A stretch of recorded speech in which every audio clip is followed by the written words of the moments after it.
Hey, hey, hey, hey, hey, hey. This is Shit Show, awful stories told by not awful musicians and music industry professionals about the shitty situations they get into. Hey everybody, welcome back. This is episode 3, part 2 with Doug Goodman. If you haven't heard the first part, please go back and check that out before you continue. I am still here in Nashville, so Eric sadly will not be with me again for this episode. But thank you everybody for checking us out.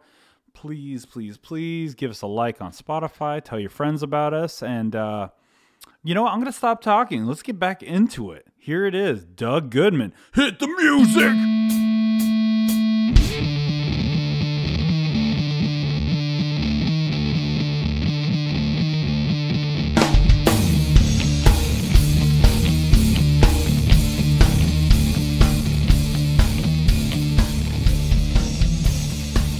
Would you say the technology has helped cut down on the shit show? Because it sounds like everything pre-internet or pre-smartphone or anything that was accessible was kind of like just flying by the seat of your pants. It's like really no way of controlling. It has, and you're still flying by the seat of your pants, but now you have more options on how to deal with it. Right. I can call someone. I can do this. When the cloud goes down, you're fucked. And you're more fucked than you used to be.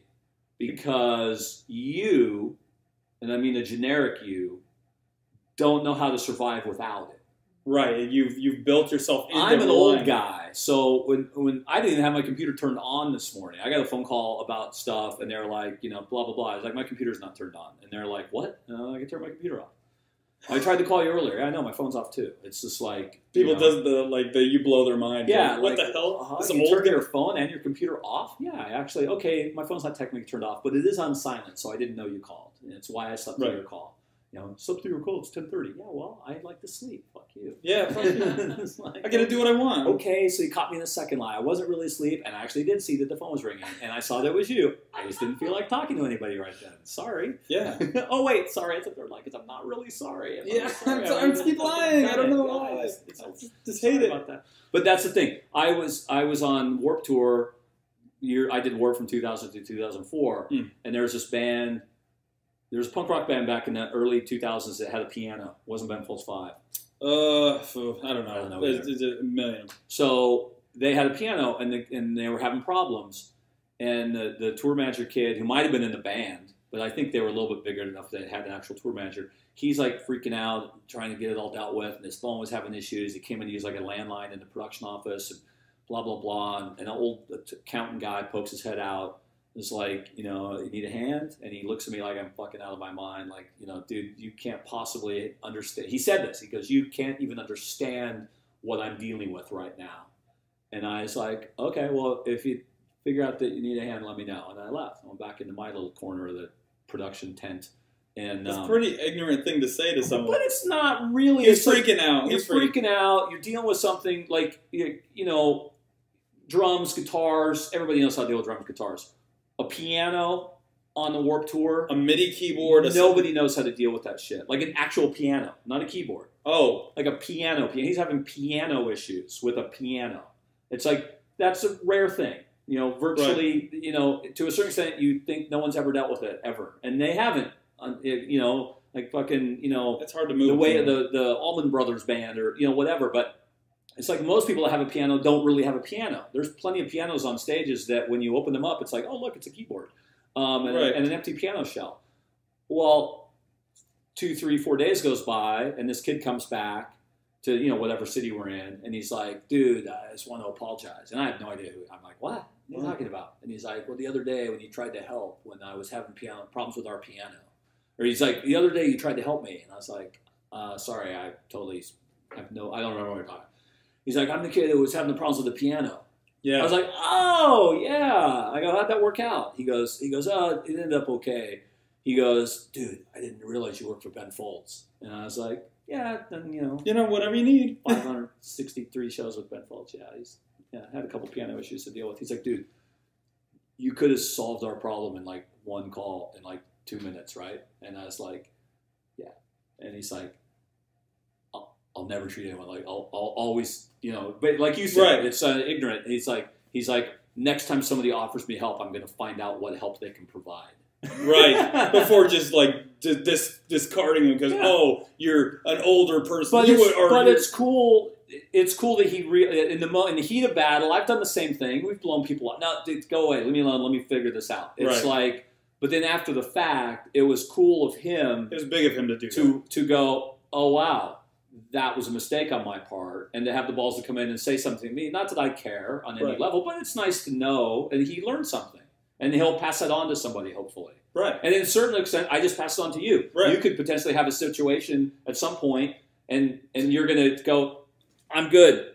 And then you're going to think, hey, that fucking Goodman guy with the piano story. Hey, wait a second. Who are you? What do you do? What do you know about my problem? Yeah. What do you know about the situation you see unfolding? Because our business is just so fucking wacky. You know, he's 22, 23. He does what he does. He's the piano guy on this tour in this punk rock world that nobody has a piano. Foltz has had a piano, but, you know, it's very, very rare. And I'm, you know, 40 plus. And, hey, when I was 22, 40 was a fucking 1,000 years old. You know, I remember my parents were in their 40s, and I thought they were old. Well, I'm now older than that, and I'm not old. Right. You're like, I'm not old. That's fine. It's like, I'm 54. I'm right on the verge of getting fucking discounts at Denny's and shit. And it's like, which will be cool, but I'm not... I'm 12, you know. Right. What other good advice would you give to people that are listening to this podcast that are, like, maybe out there trying to avoid, like... shitty situations or just in general, like touring? Because, you know... You can't avoid them. You just have to deal with them. You just have to learn to deal with them. Because it just... I mean, you can plan everything as, you know... I mean, just being prepared, I guess being a Cub Scout, just being prepared as best you can. But shit happens. And it just happens. And when it happens, you have to be able to deal with it. And you got to try, and you can't stress. I mean, you're gonna, but you can't. Right, you know? You just do what you have to do. And you ultimately, you just get the best outcome you can. Well, you guys were in Colorado. Yeah. It was a couple years ago when we canceled that pumpkin show. Yeah. We're sitting in fucking Rock Springs in a storm. And... Yeah, you were trying to charter a plane last time. I had 3 different charters fall through. I had 3 charters confirmed.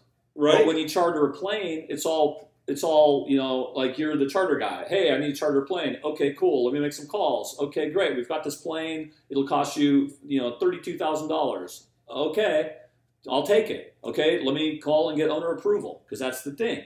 Then you call, okay, owner wouldn't give his approval. Yeah, he doesn't want to do it. But I found another one that's only $26,000. Okay, cool. And we think we've already got owner approval out. We're trying to confirm. Right. Okay, no. You know, 3 of them fall. And at a certain point, it was like, all right, we're driving back to Salt Lake. Yeah. Because it was easier to drive to Salt Lake to fly to Denver the next show. We weren't getting to Colorado. It wasn't going to happen. It wasn't happening. Yeah. Yeah. Just roll with it. And that cost Billy Corgan tens of thousands of dollars. Yeah. Like, that show took the entire tour from a decent profit to a negligible profit. One show. Boom. Really? Yeah. And which some of it he got back because there was insurance on stuff. But, you know, ultimately it still is like, oh, well. Yeah. Had we made it, I mean, we talked about variations on the theme. It was like, you know, it was supposed to be a pumpkin show. At one point, it was potentially going to be a Billy Corgan acoustic show. Just get him there. Because ultimately, no offense to the band, but we all know that that's really what anybody cares about is a tall, bald guy. Right. You know, so we can get the tall, bald guy there, but we couldn't. Everything was shut. And there's no back roads. No, that's it. That's it. One road 80. The 80, 287 or whatever. Right. That's it. But we weren't anywhere near 287. No, you weren't even near Laramie. No. If you're at Rock Springs, you're like 200 miles west. And the thing is, that really kind of sucked is that our truck made it. Oh no, the backline made it. But the truck went across the 70. Nobody goes across the fucking 70. Yeah, why did they go over the mountain? Because he's a fucking idiot. But he's idiot, a genius. Got him there. Yeah, he's a genius. Had we gone across the mountain, we would have made it. But we didn't. And by the time he made it, it was too late for us to reroute. And ultimately, the 70 got closed too. Oh, so, it did. I mean, they both closed. It's just that the timing of it, he made it through. So weird. In hindsight, had we gone the dumb way, which is way longer and more dangerous, And dumb. But apparently his dumbness but the truck superseded. The truck showed up. See, that's evolution in the weird way. It's like, well, the dumb thing passed through. But you just do what you do. If we had made it to the show, I'd have been a fucking genius. And we didn't make it to the show, so I wasn't a genius. But it wasn't my fault. But you're still working with him, so he didn't, he understands. Well, but it wasn't my fault. It wasn't your fault, yeah. And he wouldn't have thought I was a genius because he gets it. But there's people who would have been like, oh my God, you're the greatest tour manager ever. You got it. It's like, no, anybody, it's just... When I worked for Beck, I had a fight with Beck over the phone. I hung up on him. His girlfriend, they were married at the time. Marissa calls me, and she's like, Doug, what's going on with you and Beck? I go, your husband's a fucking idiot. You know that more than any of us. And she goes, yeah, but you just need to let Beck be Beck. And I go, of all the tour managers you guys have had, which of us is the best at letting him be him? And she's like, you're the greatest, blah, blah, blah, blah. And I was like, yeah, whatever. I'm like, I didn't call you so you can tell me how wonderful I am, because obviously at this moment your husband would disagree. The fact is, you guys think I'm great because I have a knack for making the impossible happen when you need it to happen. And she's like, yeah. And I go, but the key to that is that it's not really impossible. That's how I was able to make it happen. Right. But currently, your husband would like me to change the laws of physics. And that actually is impossible. That's why I fucking hung up on him. When he figures it out, I can make the not quite impossible happen, but the actual impossible isn't going to happen. And, it was last show I worked for him. Well, last tour I did with him. We had like a week of tours after that, which I flew to shows instead of driving because he was uncomfortable with me on the bus. Oh, was he? Wow. A buddy of mine called me during that week who used to tour manage Beck and now tour manages, you certainly heard of bands he works for. So he calls me and he's like, dude, what the fuck is going on out there? And I go, Beck's being Beck. And he's like, why don't you just quit? I go, why would I quit? And he's like, why wouldn't you quit? I go, I don't know, let me see. I'm getting paid to tour manage Beck. And I go, and by that I mean I'm being paid to tour manage Beck because I worked for him before. So when they called me, I was like, yeah, well, he's great. I love Beck. Right. Super nice guy, but he's eccentric and he has his ways and he's hard to work with sometimes in a very nice, he's not an asshole on any level, but he's hard to work for.